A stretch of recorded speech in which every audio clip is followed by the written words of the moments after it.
আমাদের পার্টির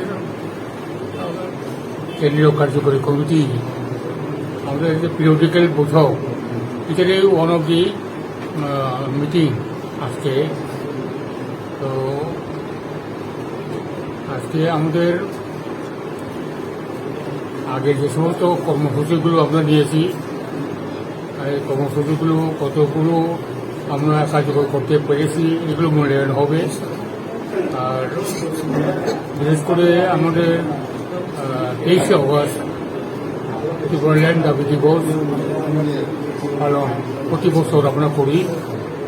এবারে দিল্লি অভিযানের মাধ্যমে আমাদের পার্টি থেকে দিল্লিতে 23শে অগস্ট ত্রিপুরাল্যান্ড দাবি দিবস পালন করা হবে। এটা আগেই সিদ্ধান্ত আমরা নিয়েছি এবং এটাও কার্যকর করার ক্ষেত্রে অগ্রগতিগুলো আজকে আলোচনা করব। আর ত্রিপুরার বর্তমান যে ধারাবাহিক রাজনীতি পরিবর্তন চলছে, এগুলো নিয়েও আলোচনা করব।